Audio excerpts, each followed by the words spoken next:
All right, we're going to try and cover 1,000 years of pure chaos, faith, and incredible innovation in just the next few minutes. This is the story of how a continent completely shattered and left in the ruins of an empire somehow managed to reforge itself into a global power. Let's just dive right in. Okay, this sentence right here, this is the key to our entire story. Seriously, think of it like a recipe for a brand new civilization.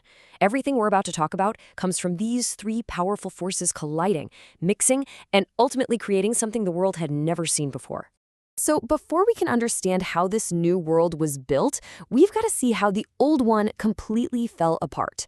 And our story starts with the greatest empire the West had ever known, Rome. I mean, for hundreds of years, if you lived inside the Roman Empire, you had a level of peace and security that was just unheard of. It was this world of massive cities, incredible roads and aqueducts, and trade that stretched for thousands of miles. This was the peak. This was the world that was about to be lost. But the empire just got too big. It was impossible to manage from one city. So in 395, it was officially split in two. And as you can see, the two halves could not have been more different. The East, well, it stayed urban, it stayed rich, it stayed strong.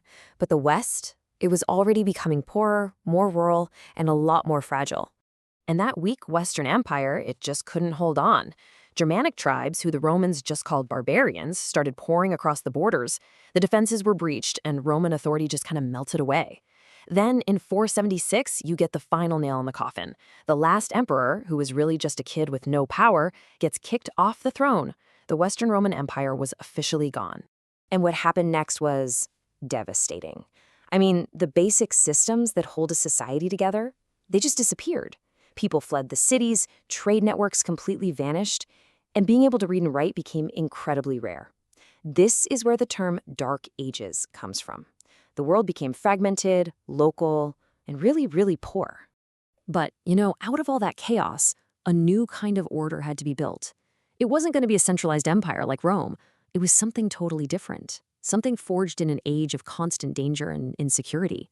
And for a brief, shining moment, it looked like the glory of Rome might actually come back.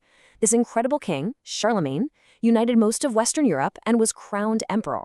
He was the symbol of a unified Christian West. But here's the catch. His empire was built on his personality, on personal loyalty, not on Roman laws and roads. So when he died, it just couldn't hold together, and Europe was vulnerable all over again. With Charlemagne's empire fractured, Europe was basically under siege from every direction. You had Vikings from the north, Magyars from the east, and raiders from the south. There was no central government to call for help. If you wanted to be safe, you couldn't wait for a king, you had to find protection locally, and you had to find it fast. And this brings us to the absolute core of how medieval society worked. The whole system was built on personal relationships. Vassalage was the glue. A powerful lord would grant a piece of land, they called it a fief, to a lesser noble who was his vassal. In return, that vassal swore a personal oath of loyalty and promised to fight for his lord whenever he was called. And this is what gives us that classic pyramid shape we call the feudal system. But it wasn't a top-down command structure like an empire. It was more like a giant web of personal promises.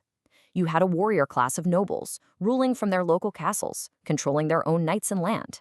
And way down at the bottom, you had the peasants, who basically traded their labor and their freedom for the one thing they desperately needed: protection from all the chaos.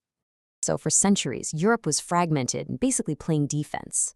But right around the turn of the first millennium, the whole momentum starts to shift. What we're about to see is one of the most incredible comeback stories in history. The year 1000. This is the big turning point. The invasions finally stop, the climate gets a little warmer, and the continent just launches into this 300-year period of amazing growth, prosperity, and a whole new sense of confidence. Now, what's really cool is how all these things are connected. It's like a chain reaction. A better climate and some new farming tech, like better plows, lead to an agricultural revolution. More food means, well, more people, a population boom. And with more people, cities start to grow again, and long-distance trade starts to fire back up. And all this new energy, it had to go somewhere. European knights and nobles, full of this new power and a sense of purpose, started to push the frontiers of their world outward. This is when they launched the Crusades to the Holy Land, fought the Reconquista to retake Spain, and when the Normans conquered England. At the exact same time, another power was getting its act together: the church. It wasn't just a religion anymore. It became a kind of spiritual superstate. You had the Pope acting like a monarch with his own laws, his own court system, his own taxes, and an administration that reached into every single kingdom. And this, as you can imagine, often put the church in direct conflict with the kings. But that amazing period of growth couldn't last forever. Around the year 1300, the climate got worse again and famine came back. But a far, far greater crisis was on the horizon, one that would totally shatter the medieval world, but also, weirdly enough, speed up the move to the modern age. In 1347, the Black Death arrived. It was a demographic catastrophe on a scale that is almost impossible to imagine. In just a couple of years, the plague wiped out roughly a third of the entire population of Europe. I mean, just try to wrap your head around a disaster of that magnitude today. It's unthinkable. But here's the wild twist. For the people who survived, the world was turned completely upside down. With so many people gone, workers were suddenly scarce. They were valuable. For the first time, peasants and laborers had real bargaining power. They could demand and get higher wages and new freedoms, which totally shattered the old bonds of the feudal system. So those terrible crises of the 14th century, you can think of them like a massive wildfire. It was horrible, but it cleared away all the old medieval structures and created this fertile new ground for something else to grow: the modern sovereign state. And the final blow to that old feudal order was technology. It was gunpowder. A cannon could blast through the walls of the strongest stone castle, and a simple soldier with an early firearm could take down a knight in shining armor. The military advantage that the old aristocracy had held for centuries, it was over. So, who could afford cannons and professional armies? Not the local lords, that's for sure. Only the kings. And for the first time, monarchs could actually monopolize military power. They used that power to crush any rebellious nobles and to forge their lands into something new: centralized kingdoms with strong identities like England, France, and a newly unified Spain. So, by the time we get to the end of this 1,000-year journey, Europe is a completely different place. It had recovered from plague and war, rebuilt itself on much stronger foundations, and was now looking outward. Columbus's voyage in 1492 wasn't some random event.